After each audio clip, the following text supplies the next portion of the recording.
Bonjour à toi, c'est Stéphanie. J'espère que tu vas bien. C'est un plaisir pour moi de te retrouver. Le texte que nous allons regarder ensemble aujourd'hui se trouve dans l'Évangile de Marc au chapitre 3. Nous allons lire les versets 1 à 6.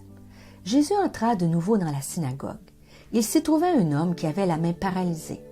Ils observaient Jésus pour voir s'il le guérirait le jour du sabbat. C'était afin de pouvoir l'accuser.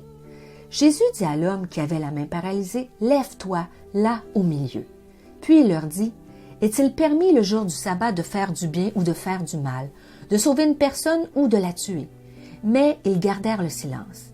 Alors il promena sur eux un regard de colère, et peiné de l'endurcissement de leur cœur, il dit à l'homme, « Tends ta main. » Il la tendit et sa main fut guérie.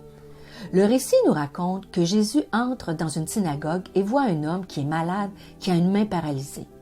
Jésus n'est pas le seul à le voir. Tous les gens qui sont dans cette synagogue voient cet homme. Ce qui est percutant dans ce texte biblique, c'est de constater qu'au lieu de se préoccuper de cet homme malade, de considérer son besoin et d'avoir de la compassion pour lui, ces gens religieux cherchent uniquement à accuser Jésus. Pour eux, la religion est plus importante que la compassion.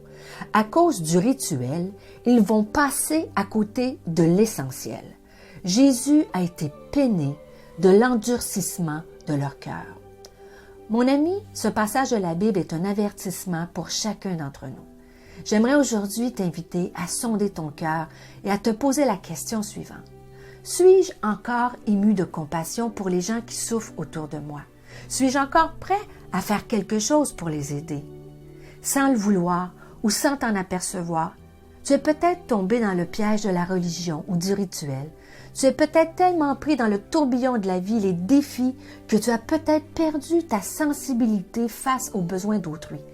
Est-ce que ton cœur s'est endurci? Que nous puissions être des femmes et des hommes à l'image de Jésus. Lorsqu'il a marché sur la terre, Jésus était concerné par chaque personne qu'il croisait sur sa route, les gens malades, rejetés, maltraités et ceux qui vivaient dans la pauvreté. Alors que les foules venaient vers lui, il était ému de compassion parce qu'il voyait qu'elle n'avait rien à manger ou encore parce qu'elle était languissante et abattue. Jésus se préoccupait de l'état spirituel des gens, mais aussi de leurs besoins physiques parce qu'il les aimait profondément. Chaque être humain a une grande valeur pour Dieu, et peu importe sa condition, son arrière-plan, sa nationalité, sa couleur de peau, qu'il soit riche ou pauvre, aimable ou pas, il vaut le prix de la vie de Jésus, son Fils unique. J'aimerais terminer cette méditation en demandant à Dieu qu'il vienne nous donner ou redonner sa compassion. Seigneur Jésus, je te prie de garder mon cœur ému de compassion. Fais de moi une personne sensible aux besoins des autres.